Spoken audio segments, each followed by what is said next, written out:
हमारे चैनल को सब्सक्राइब करें और वीडियो सबसे पहले अपने मोबाइल पर पाने के लिए बेल आइकन को दबाएं।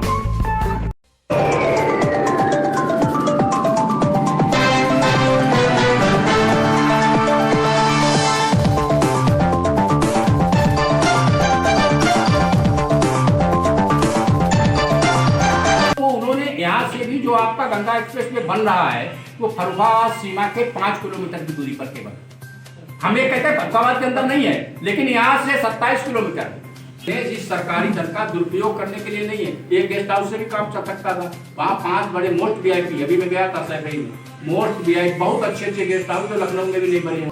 राजा बन नहीं सकता है। जो आप अपने धर्म में हम जानते हैं कि जो सन्यासी होता है, जब वो सन्यास की दीक्षा लेता है तो अपना 13वीं संस्कार से लेकर शुद्धि सब खुद करके आता है। न उसकी जाति होती है, न उसकी बिरादरी।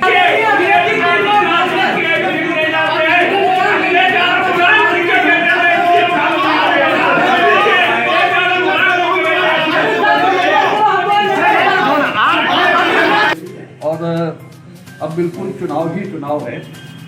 राजनीतिक दल अपनी अपनी पूरी तैयारी में लगे हैं, सम्मेलन हो रहे हैं, रैलियां हो रही हैं, तो इसी को लेकर के फर्रुखाबाद में भी चुनावी माहौल गरमा रहा है। हम लोग रात में 10 बजे रोज बैठते हैं, तो बुलेटिन में रोज चर्चा करते हैं, जो लेटेस्ट मुद्दे होते हैं, लेटेस्ट टॉपिक होते हैं उन पर, और चुनाव की जो सारी सरगर्मियाँ हैं, चुनाव से पहले की जो स्थितियाँ होती हैं, वो सारी स्थितियाँ इस समय मौजूद हैं। तो आज हम उस श्रृंखला को आगे बढ़ा रहे हैं।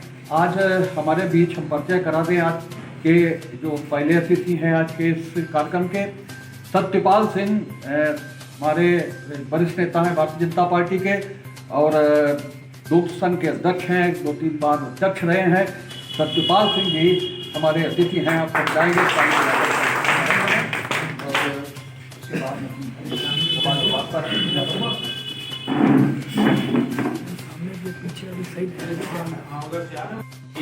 उस समय चुनाव की आवश्यकता के अनुसार जैसा भी उपयोगिता होती है उसके आधार पर उसमें संशोधन कर देते हैं। जैसे अभी चुनाव की दृष्टि से हमारे यहाँ जो समितियाँ बनने वाली हैं, उसमें से संयोजक को छोड़कर प्रभारी पहले से हैं, विधानसभा के प्रभारी बना दिए गए हैं। विधानसभा के संयोजक जो बनेंगे वो जब प्रत्याशी तय हो जाता है उसके बाद हम, बाकी अब कोई कमी उसमें है नहीं तैयारी में।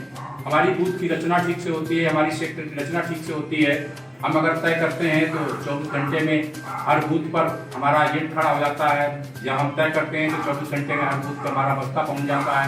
चुनाव लड़ने वाले, इलेक्शन एजेंट, संयोजक, ये सब नाम लगभग पहले से ही तय रहते हैं, और उसी आधार पर हम सब लोग मिलकर एक समाज में एटमॉस्फेयर क्रिएट होता है, उसके आधार पर चुनाव लड़ने की योजना। बड़ी बड़ी योजनाओं का लोकार्पण किया जा रहा है और प्रधानमंत्री आ रहे हैं, मुख्यमंत्री आ रहे हैं, लेकिन अखिलेश यादव बार बार ये कह रहे हैं कि हमारे कार्यकाल की योजना है, नाम बदलने वाली सरकार है, रंग बदलने वाली सरकार है।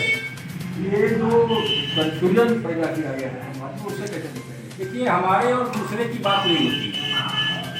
जब चुनाव का पीरियड होता है तो कुछ राजनीतिक दल के लोग ऐसे होते हैं जो केवल चुनावी नेता होते हैं, 10, 20, 15, 50 ऐसी योजनाओं का केवल शिलान्यास करने का काम करते हैं, और पब्लिक में मैसेज देना चाहते हैं कि अगर हम चुनाव जीत गए तो हम इस प्रकार की योजनाओं को पूरा करने वाले हैं, हमने शिलान्यास कर दिया है। भारतीय जनता पार्टी शिलान्यास नहीं, शिलान्यास तो करती है, शिलान्यास नहीं, उसके उद्घाटन में भी विश्वास करती है। और इसीलिए जितनी योजनाएं, अखिलेश ने कहीं कोई शिलान्यास कर दिया होगा, लेकिन कोई उसके लिए धन आवंटित हुआ कि नहीं हुआ, ये उसमें से कुछ नहीं होता। और आज जितनी योजनाएं हैं जो उन्होंने की हैं, उन योजनाओं की बातें नहीं करते हैं। मान लीजिए लखनऊ एक्सप्रेस वे उन्होंने बनाया, उसके बाद भी हमने कुछ काम कराया होगा, तो मैंने ये नहीं कहा कि उसको मैंने बनाया, मैंने उन योजनाओं की हम बात करते हैं, उनका हम लोग उद्घाटन करते हैं, जिन योजनाओं को अपने कार्यकाल में 4 साल में, 4.5 साल में हमने पूरा किया। बार बार कहते हैं कि नाम बदलने वाली सरकार है, रंग बदलने वाली सरकार है। नहीं, हम लोग न तो दल बदलने वाले हैं न नाम बदलने वाले हैं, उसमें ऐसा कुछ है ही नहीं। नाम बदलने से क्या होता है, हमारी एक सीधी सोच है कि हमारी जो प्रतिबद्धता है उस देश और समाज के प्रति है, और इस हर देश की अपनी कार्य संस्कृति होती है। चाहे इंडोनेशिया में चले जाओ, अमेरिका में चले जाओ, ब्रिटेन में चले जाओ, वो अगर चर्च में पूजा करते हैं, वहाँ का राष्ट्रपति चर्च में चला जाता है, तो हमारा प्रधानमंत्री अगर मंदिर में जाता है तो उसमें कोई दिक्कत भी नहीं है। दूसरी, इस देश की पहचान किससे, इस देश की पहचान राम से है, कृष्ण से है, शंकर से है। तो जो इस देश जिसमें लाखों करोड़ों लोगों की आस्था का केंद्र बिंदु है और लोकतंत्र है, ये राजशाही नहीं है, तो जनता की भावना क्या है, हम उसके अनुरूप काम करने का प्रयास करते हैं। जन भावनाएं जिसके साथ जुड़ती हैं तो हमारी प्रायोरिटी है। हमारी प्रायोरिटी ये नहीं है कि इन सब जगह पर हम पंडित दीनदयाल जी उपाध्याय की फोटो तो नहीं लगा देते हैं, डॉक्टर श्यामा प्रसाद मुखर्जी हमारे संस्थापक उनकी तो नहीं लगाते हैं। हम शंकर जी में अगर हमने काशी विश्वनाथ में जो इस देश के करोड़ों, इस देश के ही नहीं सारे दुनिया में हिंदू जो बसता है उसकी आस्था का प्रतीक है, तो उसका एक बार बड़ा स्वरूप दिखाकर एक पतली सी गलियों से निकालकर उसका ऐसा सिस्टम बनाया, गौरवशाली बनाया है जो जिसमें करोड़ों की आस्था है, तो कोई गलत काम नहीं किया है। अयोध्या सारी दुनिया में राम, दुनिया में जितने देश हैं वो राम को पूजते हैं। इंडोनेशिया से लेकर कई जगह ऐसी जगह हैं जहाँ लोग रामलीलाएं होती हैं, लेकिन वो राम यहाँ ही नहीं, सारी दुनिया की जो लोग हैं उन राम से हिंदुस्तान की पहचान। इसलिए अगर राम के जन्मभूमि को हम गौरवशाली बनाने का प्रयास करते हैं, उसमें से श्रद्धालु लोग जाएं, उनके लिए अच्छी व्यवस्था करने का काम करते हैं, तो इसमें से किसी को प्रश्न नहीं लगना चाहिए। ऐसे सवाल आप कृष्ण जन्मभूमि के बारे में करते हैं, तो कृष्ण जन्मभूमि के बारे में अगर मुख्यमंत्री ये कहते हैं हमारे कि हम उसका डेवलपमेंट करने वाले हैं, तो किसी को तकलीफ नहीं होनी चाहिए। अखिलेश जी कहते थे कि हम कृष्ण के वंशज हैं, और जो आदमी जिसको अपना वंशज बनता है, अपने पूर्वजों के प्रति जिसके मन में आस्था नहीं है, उनके प्रति गौरव नहीं है, तो वो आदमी इस प्रकार की बातें बेकार करता है। हमारे मन में कृष्ण के प्रति आस्था है, वो कृष्ण के वंशज अपने को मानते हो, ठीक है, लेकिन हमारे लिए तो कृष्ण भगवान है। और इसलिए कृष्ण जन्मभूमि जहाँ कृष्ण ने लीलाएं की हैं, जो यमुना का किनारा गंदा पड़ा है, जहाँ कोई डेवलपमेंट 50, 60, 70 साल में नहीं हुआ है, अगर हम उसको, दुनिया का पर्यटक आता है और कृष्ण की जो आइडेंटिटी है उसके अनुरूप वो स्थान को डेवलप करते हैं, इसमें लोगों को तकलीफ नहीं होनी चाहिए। कोई हम वोट के लिए नहीं करते हैं, वो हमारे लिए एक आस्था का सवाल है। आज भोजन करता है तो पेट भरने के लिए नहीं करता है, उसे भूख लगती है इसलिए वो भोजन करता है। अगर भूख नहीं लगेगा तो कहाँ से रोटी खाएगा?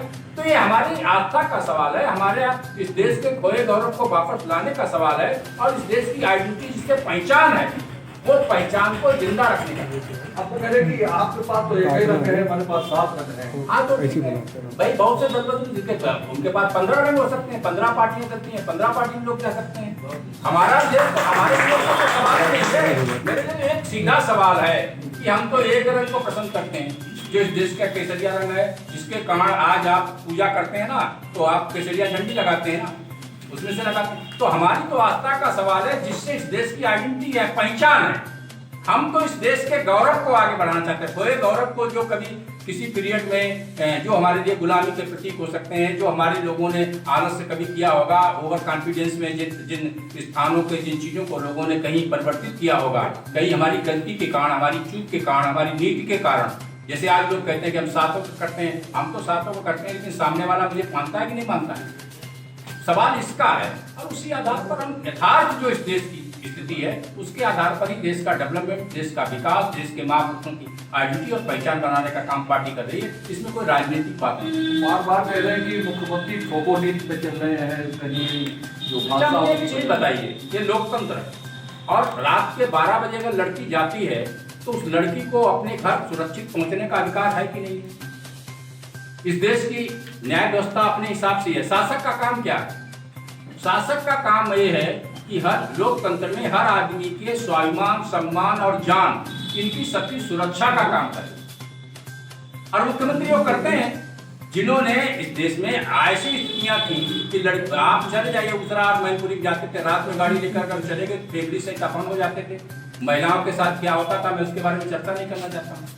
क्या आप चाहते हैं लोग कि हम इस टाइप के गुंडा और बदमाश माफियाओं को संरक्षण दे दें और उस सरकार में बैठ जाएं, सरकार के नेताओं की बगल में बैठकर फोटो खिंचाएं और हमारी माँ बहनों के सम्मान के साथ खिलवाड़ करते रहें, दुकानदारों से चलते हुए टैक्स वसूलते रहें और खुली दुकान हमारी का हम नारा लगाते रहें? और अगर इस टाइप के जो वृत्ति लोगों की है लोकतंत्र में, ये बड़ा विकृत मानसिकता के लोग हैं, इसलिए उस प्रकार से काम नहीं करते।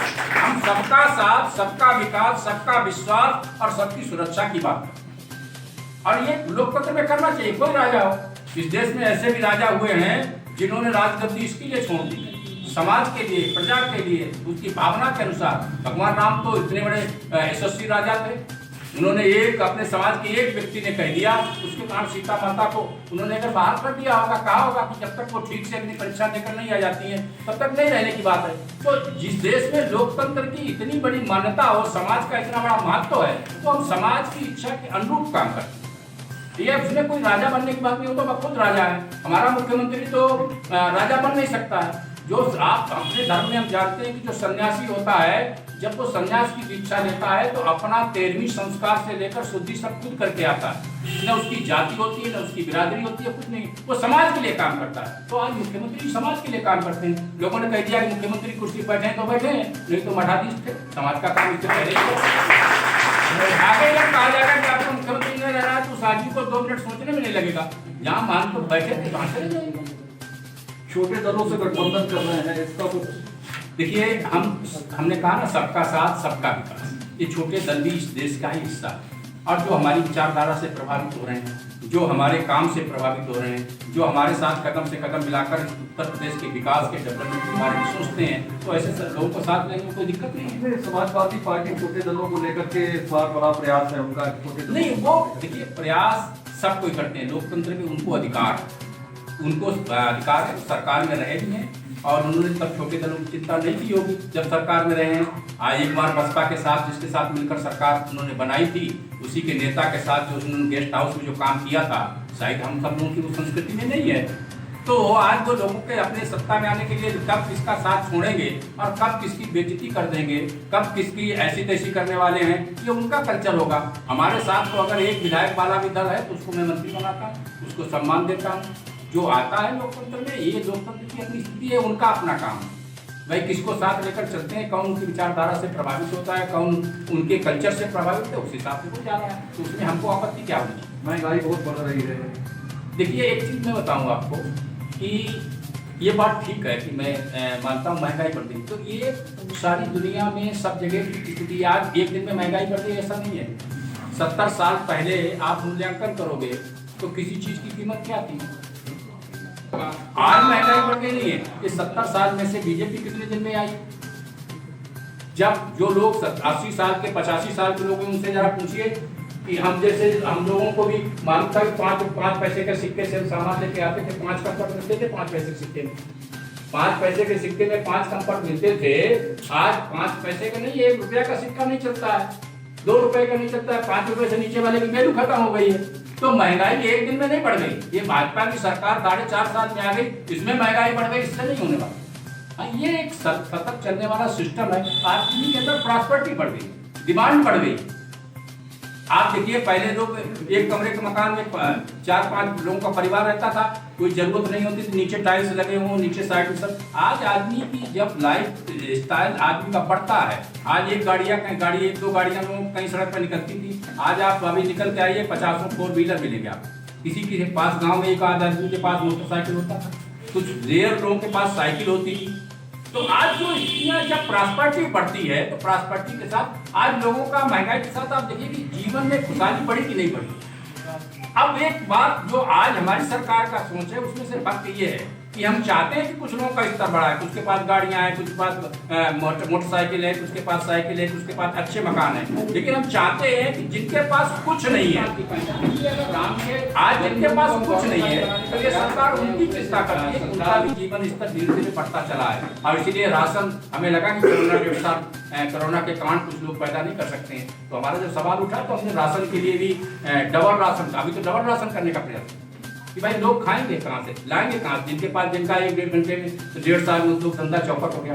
और ये हिंदुस्तान की बात नहीं है, सारी दुनिया की आर्थिक स्थिति कोरोना ने डैमेज किया है। हमारी तो GDP आज भी सारी दुनिया में सबसे अच्छी है, आज भी सारी चीजें उसमें से हो रही। तो हम किसी को भूखों नहीं मरना चाहते। ये हमारा पहला मुख्यमंत्री है कि आपको आश्चर्य होगा, जो कोरोना पॉजिटिव होने के बाद भी जैसे ठीक हुआ, लोगों को ठीक करने के लिए हवाई जहाज से निकल पड़ा, पूरे प्रदेश में जिला वाइज बैठकें करते थे,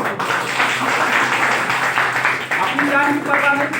बाकी जो दलों के नेता चुनाव में निकल के आ रहे, जरा बताए ना अपने घर में कहाँ थे कोरोना पीरियड, कितने कैंप उन्होंने लगवाए, कितने लोगों की सेवा करने के लिए गए, उनके बर्तन में कितने पैदल चलने हुए लोगों के पैर में जूता पहनाने का काम किया, कितने लोगों को लंच पैकेट देने का काम किया, कितने लोग खिलाने का काम किया। हमारा तो मुख्यमंत्री उसके बाद भी गए। हम काम करते हैं तरीका है, हमारा तो टारगेट है। अच्छा बाबा जी क्या करेंगे, उनके बाल नहीं, बच्चे नहीं, मोदी जी के पास बाल नहीं, बच्चे नहीं, कहाँ ले जाएंगे? जिसका जो देश का प्रधानमंत्री 2-2 बार बना हो और उसका भाई कहीं पंचर की दुकान कर रहा हो, उसका भाई कहीं छोटी सी परचूनी की दुकान कर रहा हो, जरा दिखाना ये सब। गुलाब सिंह जी तो या मायावती जी, उनके पास पैसा कहाँ से आया? कौन सा बड़ा उद्योग धंधा का? पीढ़ी दर पीढ़ी लोग प्रॉस्पेरिटी में कहाँ चले गए? और इनके भाई यार सब कोई विपन्न है क्या? कोई ब्लॉक ग्रुप से लेकर सब लोग होते हैं। पहला हिंदुस्तान का मुख्यमंत्री होगा जिसने संन्यास धर्म का रहते हुए भी राजधर्म का पालन किया है, राजधर्म का पालन करते हुए। पिताजी मर गए, आंख में एक आंसू आया और उसके बाद समाज की सेवा में लगा रहा। पिताजी की डेड बॉडी को देखने के लिए उनके चिन्ह उनका क्या है, ये हमारे दल में है, हमारे नेता में एक क्षमता है, ये काम हम करते हैं तो आज पब्लिक अगर उसको पसंद करती है, आज उसकी पूरे उत्तर प्रदेश में सर्वाधिक लोकप्रियता है। ये पहला मुख्यमंत्री होगा हिंदुस्तान में जिसकी देश के प्रधानमंत्री है, सारी दुनिया में सबसे पॉपुलर प्रधानमंत्री है नरेंद्र मोदी जी। और हमारा उत्तर प्रदेश का मुख्यमंत्री कहता है कि अपने प्रदेश में माननीय नरेंद्र मोदी से भी ज्यादा लोकप्रिय है। ये सारे सर्वे में आ गया। क्यों लोकप्रिय है भाई? इसी पब्लिक ने तो उसको पसंद किया है, इसलिए पसंद किया है कि उसने अपने घर परिवार किसी की चिंता उसके पास करने के लिए नहीं है। यही उत्तर प्रदेश की जनता उसका परिवार है और उत्तर प्रदेश पूरा उनका अपना घर है। और सबका साथ सबके साथ। आप बताइए कितनी योजना सरकार की चल रही है, हमारी सरकार की विशेषता है। समाजवादी पार्टी के लोगों को जो लोग वोट देते हैं उनको नहीं मिलता है, या जिनको लोग कहते हैं कि मोहम्मदन को ये मुसलमानों के खिलाफ सरकार, क्या मुसलमानों के घर में राशन नहीं जा रहा? क्या उनके घर में गैस का फ्री कनेक्शन नहीं जा रहा है? क्या उनको आवास नहीं मिल रहा है? क्या या किसी दल के लोग, कांग्रेस के, बसपा के, सपा के जो लोग वोट देते हैं उनको नहीं मिल रही सरकार की योजना? क्या इससे ज्यादा पारदर्शी सरकार और कौन हो सकती है? नहीं तो यहाँ पे चिन्हित होता था एक भाजपा ही है, एक कांग्रेसी है, क्या है जरा देखो इसको 2 दिन बंद करा दो, ये काम नहीं। तो ये इससे बढ़िया ये राम राज्य की सही कल्पना है, सही कल्पना यही है। नहीं दरिद्र को दुखी न दीना, नहीं को अबुध लक्षणी न। वहां कोई भेदभाव नहीं था उस राज्य में, सब नर करें परस्पर प्रीति, चरण से धर्म नृत्य सुतनी। और उसकी पे बात करें, हम नहीं चाहते हैं कि लोग तमंचा लेके दौड़े किसी को मारने जाए, हम नहीं चाहते हैं लोग किसी को गाली दें। आपकी मानसिकता है, आपका मन है, आप चाहे जिसको वोट दीजिए, जिसको दे रहे हो उसको दे रहे हो। हमने तो किसी प्रतिबंध लगाया, तुमने समाजवादी पार्टी वोट दे गया तुम्हारा राशन बंद नहीं करते हैं और नहीं करने वाले हैं। मुझे मालूम है कि देश का बच्चा एक बार भारतीय जनता पार्टी के साथ जुड़ेगा, इसलिए कि देश के लिए आज जो कोई किसी दल में हो सकता है, आने वाले समय में अगर इस देश को सारी दुनिया में गौरवशाली जो हमारा अतीत था वहां तक पहुंचाना है तो पूरे समाज को साथ लेकर चलना पड़ेगा। उसमें कोई जाति का भेद नहीं होगा, वर्ग का भेद नहीं होगा, धर्म का भेद नहीं होगा, और पार्टी के आधार पर तो कम से कम हम लोग नहीं मानते। और इसलिए कोई उसने दोहराया नहीं कि हम आगे सरकार में नहीं आने वाले, हमारी काम ठीक नहीं। बेरोजगारी बहुत बड़ा मुद्दा है, रोजगार आप नहीं कर परीक्षा कोई हमारी सरकार में, लेकिन एक बात तो सब सरकारों में आउट होंगे। और इस सरकार ये समाज जो है, इस समाज को एक दिन में हम ठीक नहीं कर सकते। हम नहीं कहते कि हमने हमारे पास कोई जादू छड़ी है कि अगर बेईमान आदमी है तो उनको ईमानदार बना दे। चोर है, लेकिन इस सरकार में 11 बुलडोजर लगे थे उस माफिया के पास, और पहले भी आउट कराता रहा जिसकी बिल्डिंग में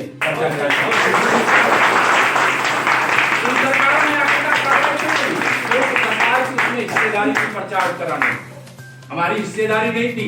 हमने कहा तुमने गलत किया है, और उसी महीने में दिसंबर में हमने कहा परीक्षा हम कराएंगे, और उसे किसी से पैसा नहीं देंगे, किसी से दोबारा फार्म नहीं भरवाएंगे, किसी से जो अपना दिखा देगा तो रोडवेज की बसों में फ्री आने के लिए उसकी चिंता करेंगे।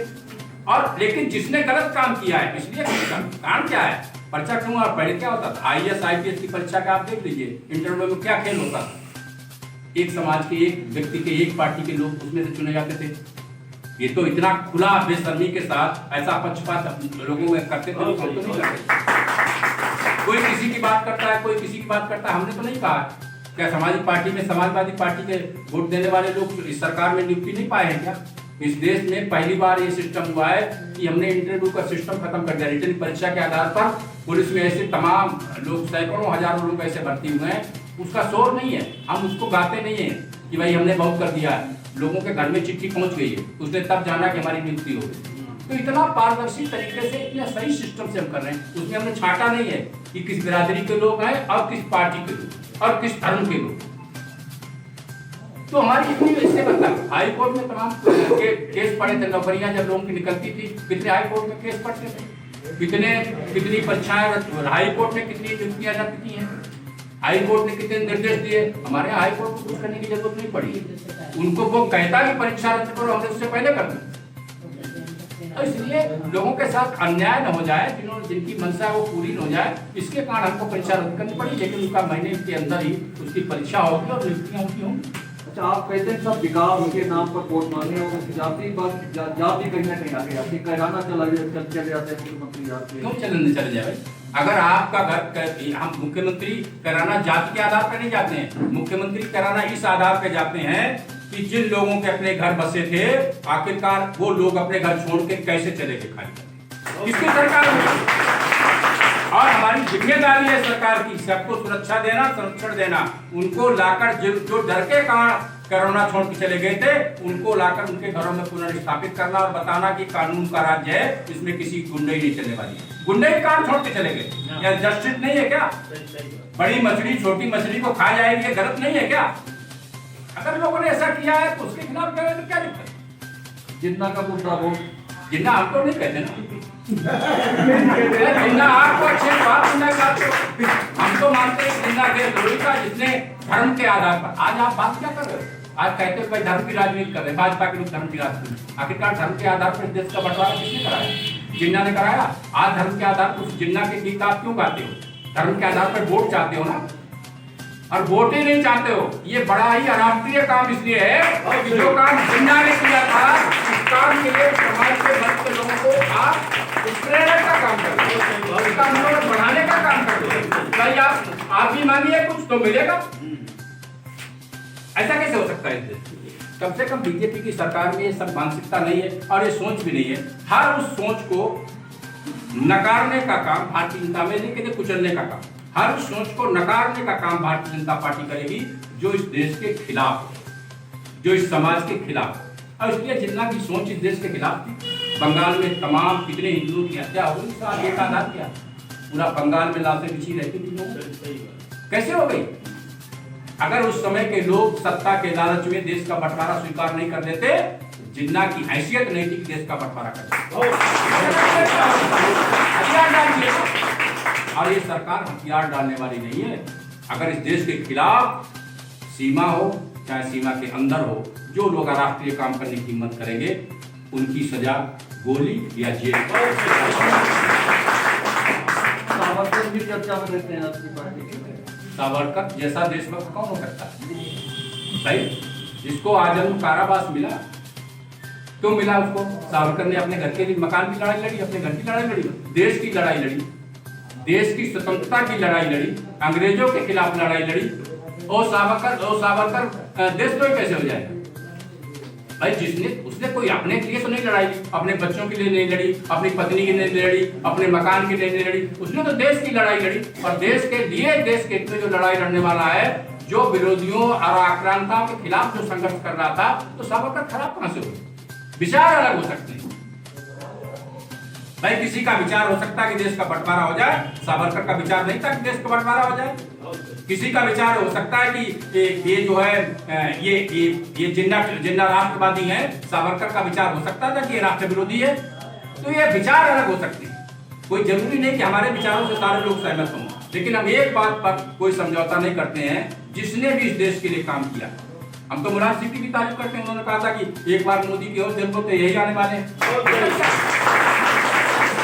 भाई जो देश के बारे में सोचता है कि मोदी जी के आने से देश और आगे बढ़ेगा, उनको आना चाहिए। तो समाजवादी पार्टी के संरक्षक और अध्यक्ष रहे होंगे, लेकिन ये ऐसा थोड़ी है कि मैं उनके लिए उनके कौन कोई खराब आदमी है, उन्होंने अच्छी बात कही, अच्छे आदमी।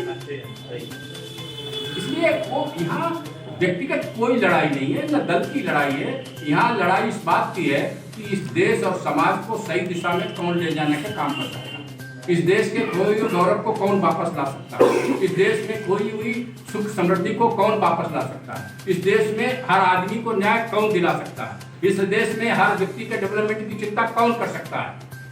और हम ऐसे लोगों के साथ नहीं खड़े हो सकते हैं जो देश के बंटवारे का काम करने की बात करें, जो कमजोरों पर अत्याचार अन्याय करने का काम करें, और उसके लिए जो कुछ भी करना पड़ेगा हमारा मुख्यमंत्री कर रहा है। आज समाज में उसकी स्वीकारता है इसीलिए बढ़ रही है। आज 4.5 साल में आप बता दीजिए कि कहीं जहां उन्होंने सड़क बनवाई हो और सोचा हो समाजवादी पार्टी या बसपा का नेता है उसके सामने छोड़ दी हो, उसका घर पड़ा हो तो उसने छोड़ दी हो, या किसी नेता को इसलिए जेल में डलवा दिया हो कि वो समाजवादी पार्टी, कांग्रेस और बसपा का नेता है, या किसी के खिलाफ इसलिए कार्रवाई कर दी हो कि ये दूसरे दल को समर्थन कर रहा है। हमने अपराधी के खिलाफ कार्रवाई की हो कि दल किसी का हो, इसलिए उसका भय और आतंक।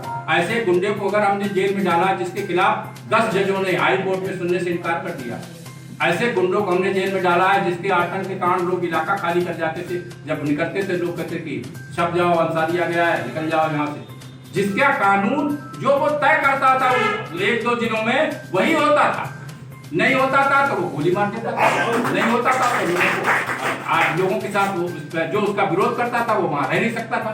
अगर ऐसे जो जिन्होंने इस समाज में कैंसर का काम किया है, जो समाज को में लोगों को सुख और चैन से रहने नहीं देना चाहते हैं, जिनके सामने मजलूम और गरीब आदमी खड़ा नहीं हो सकता है, जिनकी जमीनों पर और प्रॉपर्टियों पर लोग कब्जा करते थे, अगर ऐसे लोगों के खिलाफ सरकार कार्रवाई कर रही है तो कोई दल के खिलाफ नहीं कर रही है, किसी वर्ग के खिलाफ नहीं कर रही है, वो समाज में सबको संरक्षण देने की अपनी वचनबद्धता के अनुसार कर।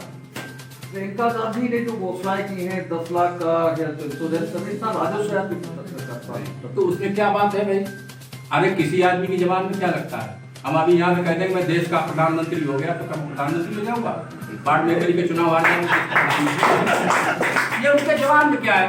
जिस आदमी को ये अपने घर का हिसाब पता नहीं है, उत्तर प्रदेश का जितना उन्होंने कहा उसका तो 15 साल का उत्तर प्रदेश का बजट नहीं होता है जितना वो दे देंगे। फिर आप वाले भी कर रहे हैं, उन्हें मालूम है कि अपने पास आने नहीं है तो हमें कहने में क्या दिक्कत है? हमें जब चुनाव या जीतने नहीं है तो हम 150 घोषणाएं फर्जी कर देंगे, सबके घर में पहुंचा देंगे 15-15 हजार रुपए, सबके घर में हम ये कर देंगे, कौन देंगे? दिक्कत क्या है? सबकी बिजली फ्री, पानी फ्री, सब आपका राशन फ्री, सब चीज हम फ्री कर देंगे तो कहां से लाएंगे?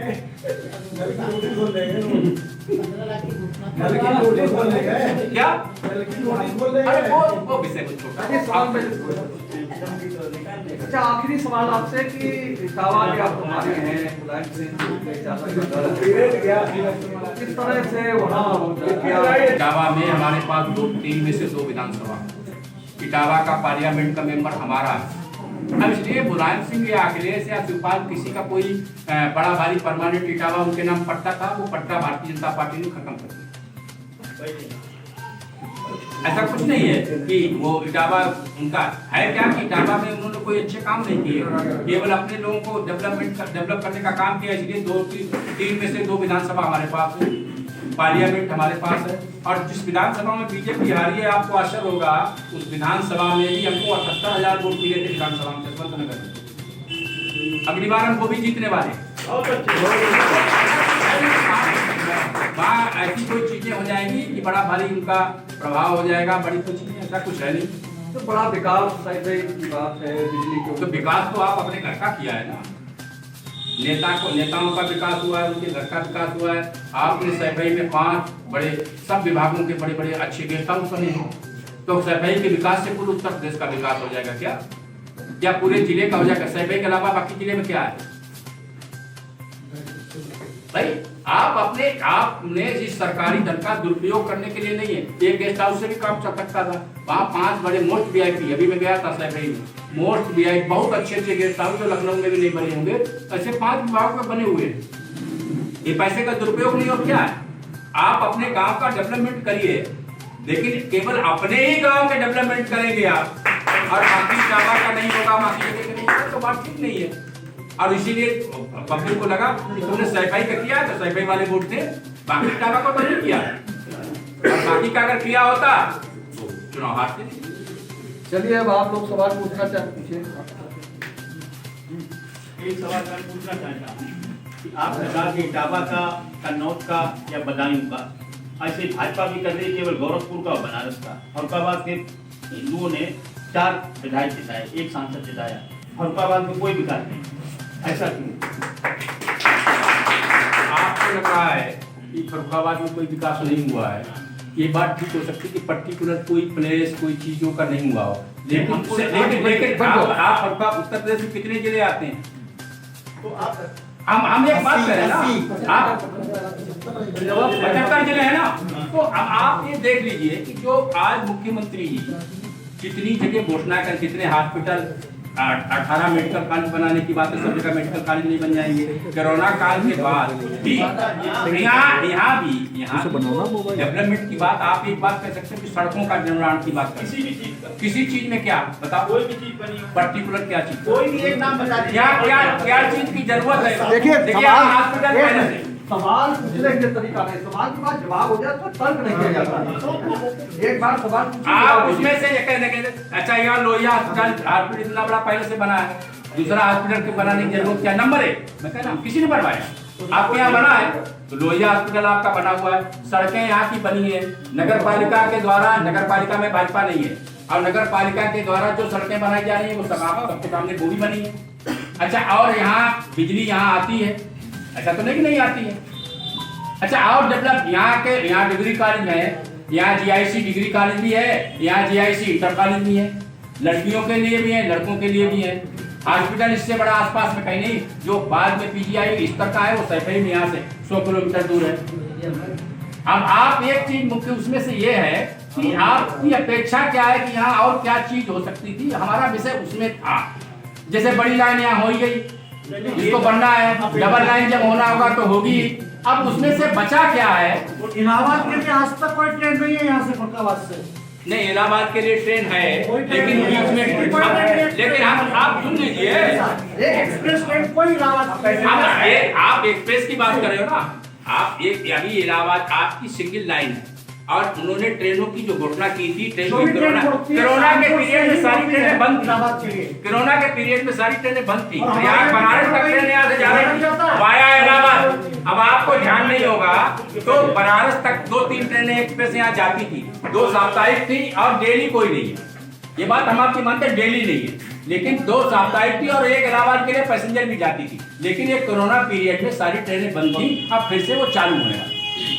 मेरा आपसे एक सवाल है, इस जिले में एक सांसद है आपके, 4 विधायक हैं आपके, उत्तर प्रदेश में सरकार है आपकी, सेंट्रल में सरकार है आपकी, फिर भी हमने जो समाजवादियों ने जो है गंगा एक्सप्रेस वे यहाँ से निकाला था, वो आप क्यों नहीं बना पाए? 4 विकास की आप बात करते थे फर्रुखाबाद के लिए,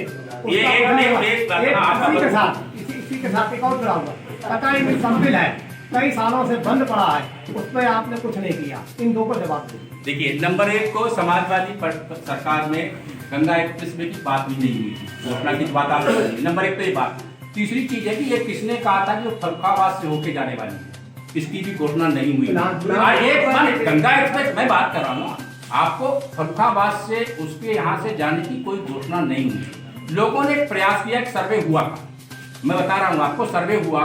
अब टेक्निकल आधार पर उस सर्वे को लोगों ने माना कि ये जो लैंड है जहाँ से आप एक्वायर कर रहे थे, गंगा जी के गंगा एक्सप्रेस में नाम होने के कारण गंगा जी के किनारे नहीं बन सकता, इसमें से इतने पुल और इतनी सारी यहाँ से कन्नौज तक होने के नहीं, तो वो उन्होंने यहाँ से भी जो आपका गंगा एक्सप्रेस में बन रहा है वो फर्रुखाबाद सीमा के 5 किलोमीटर की दूरी पर केवल, हम ये कहते हैं फर्रुखाबाद के अंदर नहीं है, लेकिन यहाँ से 27 किलोमीटर जहां से निकल रहा है वो फर्रुखाबाद से मात्र 27 किलोमीटर दूरी पर निकल रहा है, हुल्लापुर के आगे से निकल रहा है और हुल्लापुर तक फर्रुखाबाद, हुल्लापुर के पहले तक आप रामगंगा का पुल पार करोगे उसके पास तक फर्रुखाबाद है। दूसरी चीज कटाई मिल की जिसकी आप बात कर रहे हो, कटाई मिल कांग्रेस सरकार में शुरू हुआ और उसके बाद 20 साल में उस कटाई मिल में कुछ बचा नहीं, हमारी जो सरकार अभी आई 4 साल पहले, और उसको बंद हुए 25 साल हो गए भाई।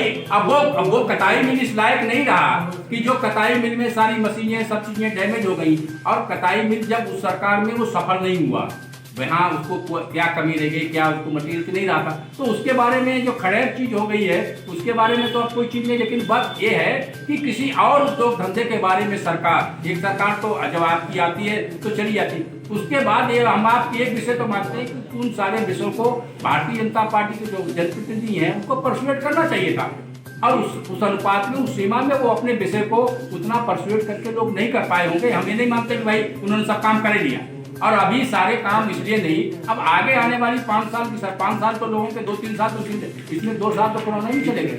आप करते क्या भाई? ये स्थिति है ऐसी निर्माण। बाकी तो आपने सही कहा, अभी आपने ये कहा कि 50 साल पुराने वाहन बहुत कम थे सड़क के, अब वाहनों की संख्या बहुत बढ़ गई है, लेकिन रोड फरखावाट के उतने ही चौड़े हैं जितने कि 50 साल पहले थे। यहाँ से गुरुगांव देवी आप जाइए तो गुरुगांव देवी तक बताइए कहाँ पे चौड़ीकरण का काम हुआ, और गुरुगांव देवी मंदिर में सभी लोग माता के चुनाव अपना अभियान शुरू करते हैं।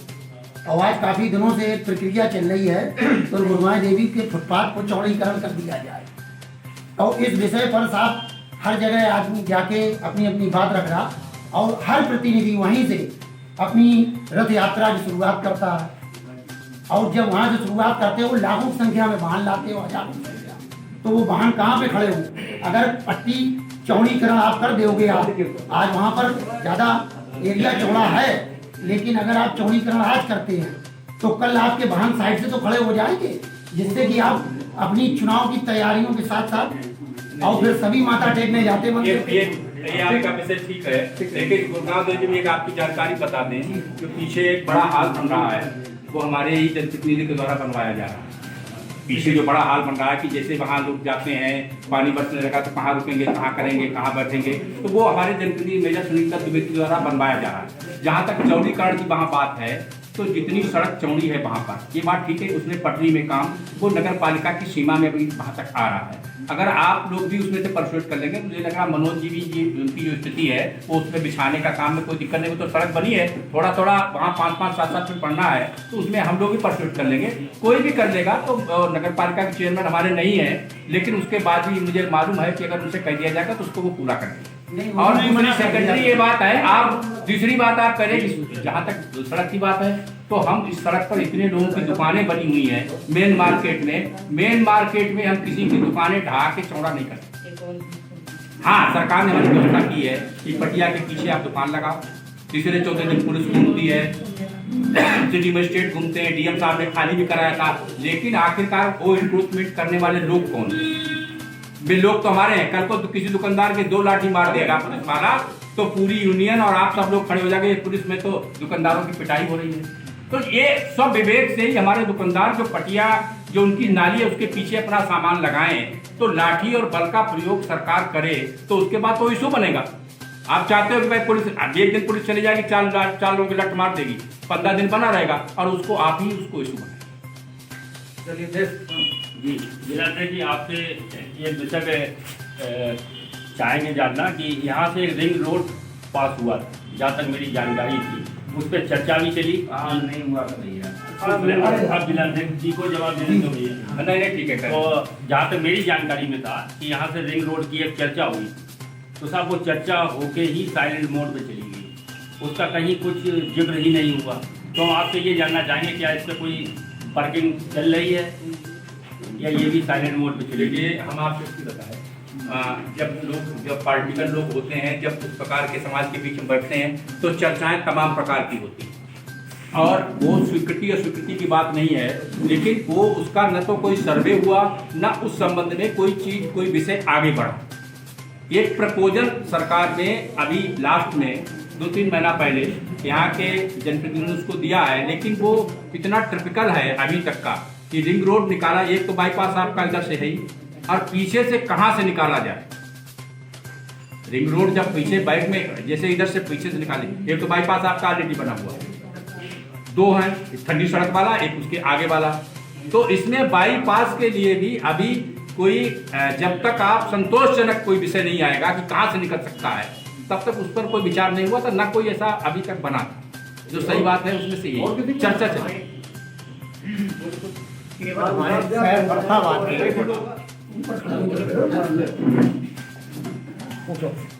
74 जिलों का 4 लाइन साफ निकला हुआ है, फरुखाबाद जिले का कोई 4 लाइन नहीं कहीं पे।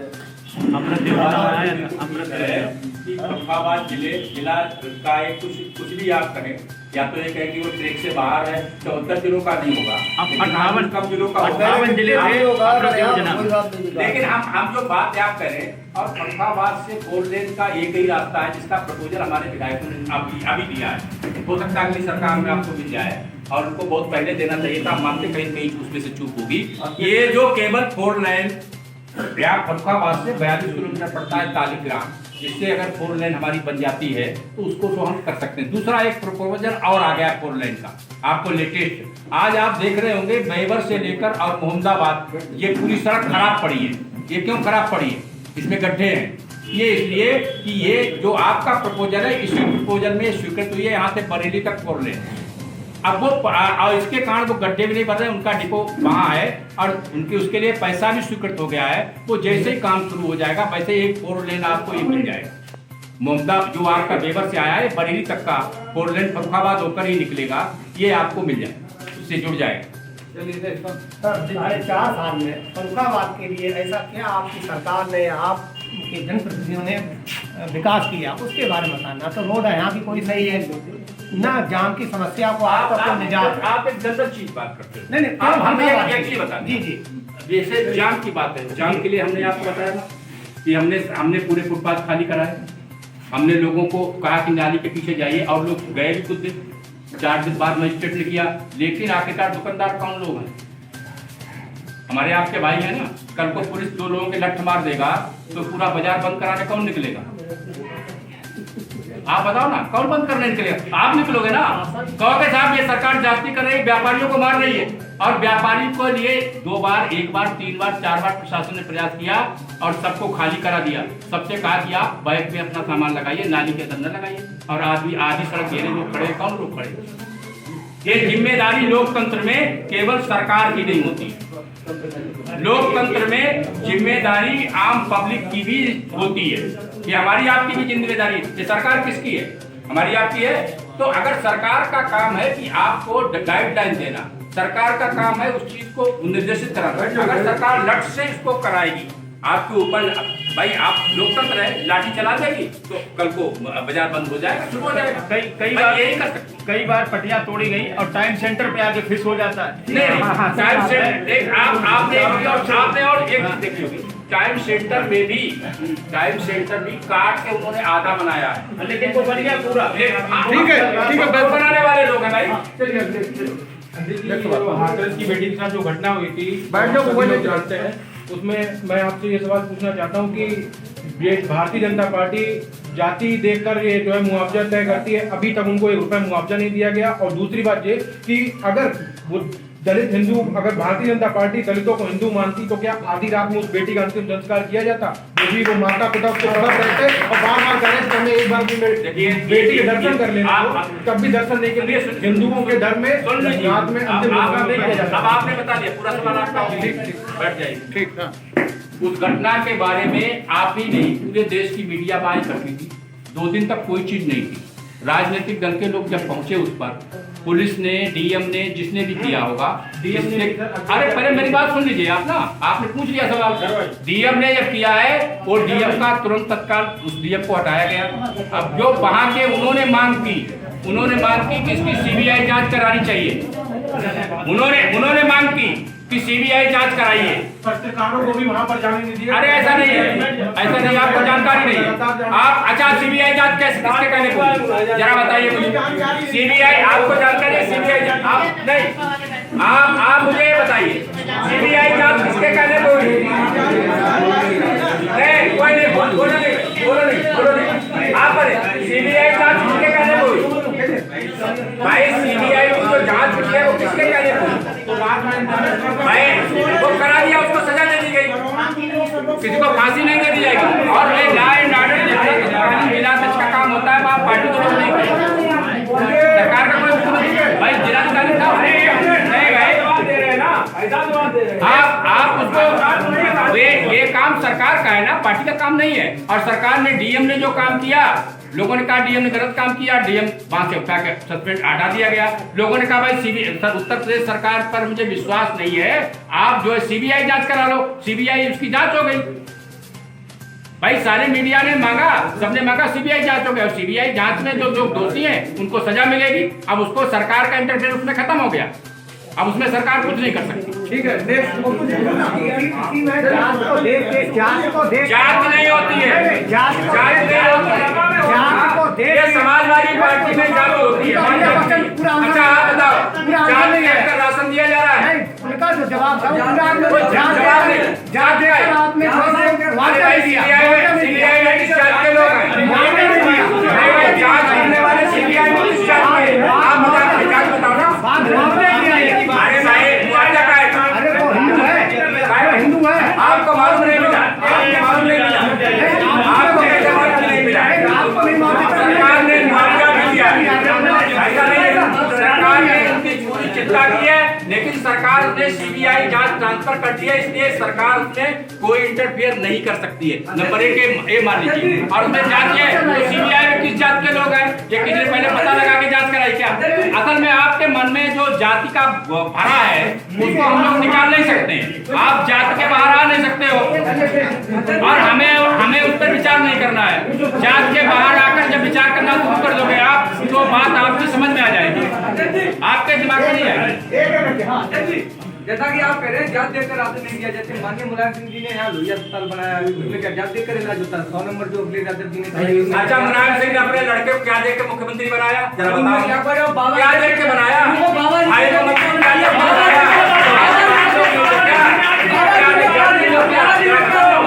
बाबा जी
चले पूछो। हाँ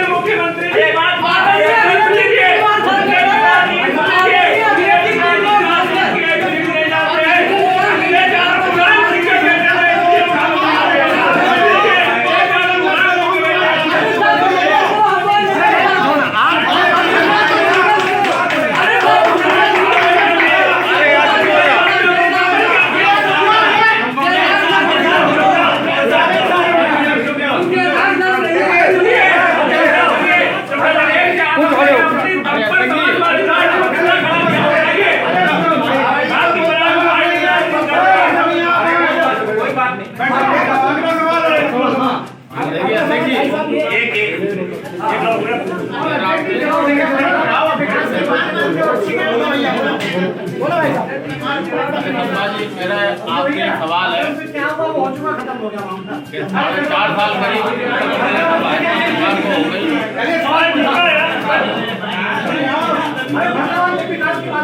हो गई, जिसमें दिन ब दिन रोडवेज की हालत बहुत खराब है, जिसमें सीटें तक नहीं बैठने, और हर जगह यही हालत है।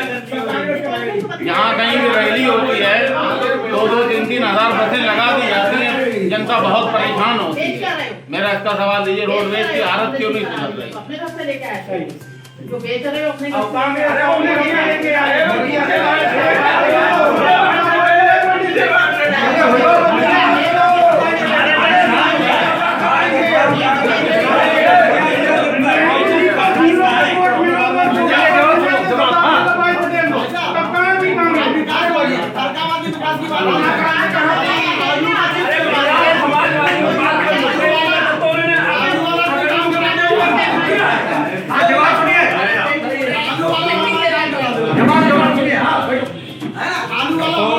देखो दो बातें। एक विषय उन्होंने जातिवाद के जब कहा था, जातिवाद पर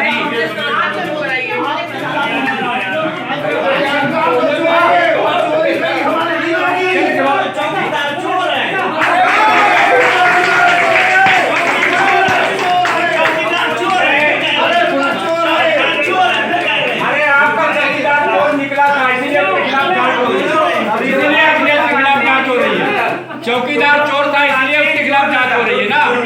आप परेशान करेंगे, जांच हो जाएगा, क्लियर हो जाएगा। नौकरियों में हाईकोर्ट ने टिप्पणी की है।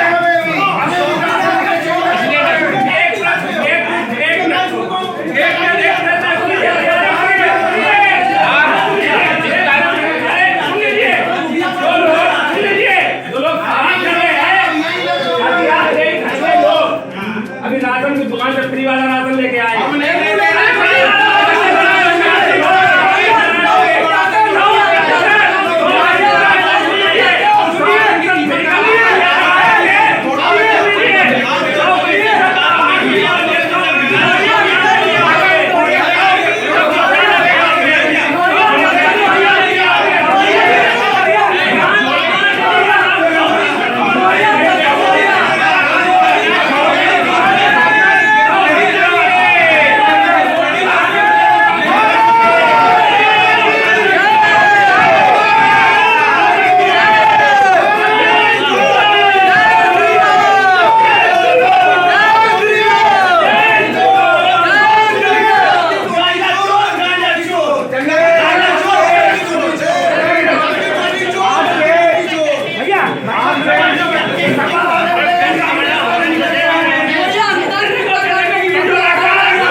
भारतीय जनता पार्टी के वरिष्ठ नेता सत्यपाल सिंह जी से बात कर रहे थे। आप सब ने पूरी ताकत से और जो सवाल थे उन्हें पूछा, उनका जवाब मिला। आज के इस साक्षात्कार को यहीं समाप्त कर रहे हैं। सत्यपाल जी का बहुत बहुत धन्यवाद।